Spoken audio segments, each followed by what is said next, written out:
Die afgelope week was 'n baie besige week in die media gewees na afloop van minister Steenhuisen se media perskonferensie waar hy die nasionale strategie vir die bekamping van back and claw bespreek het. Produsente het egter steeds meer vrae as antwoorde gehad na afloop van hierdie konferensie. Die goeie nuus het wel vandag gebreek dat Design Biologics as 'n agent aangestel is vir die Argentynse Biogenesis Bigo-enstof in Suid-Afrika. Ek gesels nou met Karen Nel, direkteur en hoofuitvoerende beampte van Design Biologics hieroor. Karen, baie dankie vir jou tyd vanmiddag.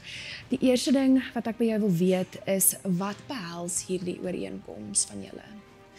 Biogenesis het ons laas jaar genader en ons het begin met gesprekke met hulle. Op daai stadium was die back and claw enstof nie ter sprake nie. Ons het gepraat oor ander produkte. En toe het hulle ons genader oor die back and claw enstof en ons het besluit om te probeer om 'n permit te kry om hulle FMD enstof in te voer. Ons het met hulle gepraat en hulle het ons toe aangestel as hulle alleen agente in Suid-Afrika. En so, wat beteken dit op 'n praktiese vlak vir produsente in Suid-Afrika? Dit beteken ons gaan die enstof invoer. So ons gaan probeer om dit so gou as moontlik hier te kry. Ons gaan probeer om dit te stroomlyn so ver as moontlik. So ons gaan die enstof inbring. Die detail van waar die enstof gestoor gaan word en hoe dit uitgerol gaan word, is ons nog besig om te bespreek. So ek kan nie regtig vir jou baie inligting daaroor gee nie, maar ons was nog altyd mense wat probeer om boere en produsente te help. En dit was ons manier om ons hand op te steek en te sê, kom ons help, hierdie is wat ons kan doen. En hoe gaan julle prosesse geaffekteer word deur die toetse wat by die Pirbright Institute gedoen moet word, want soos wat ons verstaan, is die back and claw monsters wat soontoe moes gaan nog nie daar nie. Deedra, ek is nie 100% seker nie.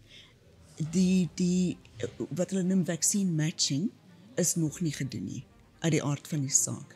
Hierdie is ons beste poging om 'n enstof in die land te kry wat gaan werk. Ek weet nie hoe goed hy gaan werk nie, maar hy gaan werk.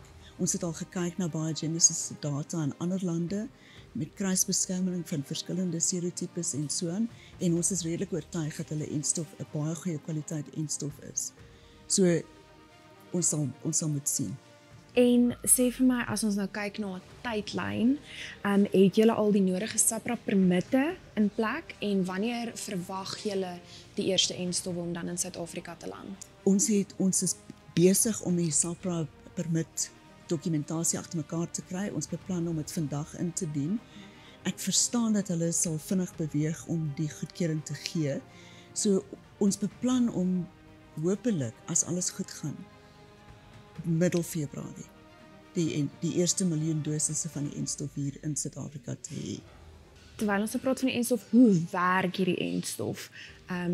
Hoeveel keer gaan boere moet inent? Is dit jaarliks? Is dit 6 maandeliks? Hoe werk dit?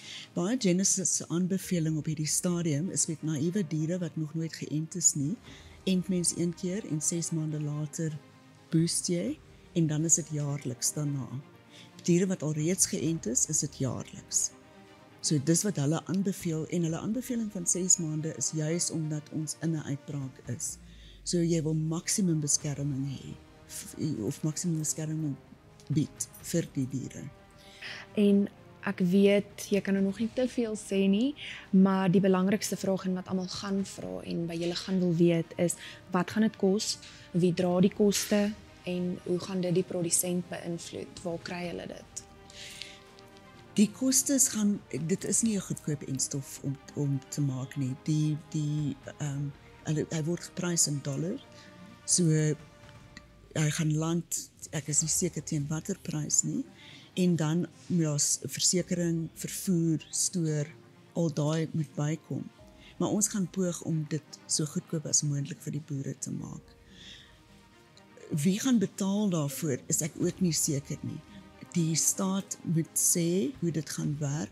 Ons wil volgende week met hulle sit en hierdie detail uitrol en meer beplan. Ek glo die model wat gewerk het vir die BBI-enstof sal in alle waarskynlikheid voortgesit word.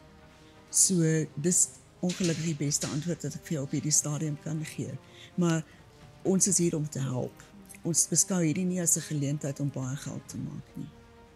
Daar's baie dankie vir jou tyd, Karen. En baie dankie dat julle hier was. Dis vir ons 'n wonderlike geleentheid.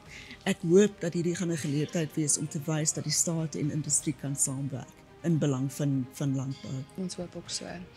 Daar het julle dit, daarom so 'n stukkie goeie nuus hierdie week te midde van al die back and cloud dinge. Maak seker jy hou Plaas TV dop in die komende week. Ons gaan weer met Karen gesels sodra hulle vergadering met die regering gehad het.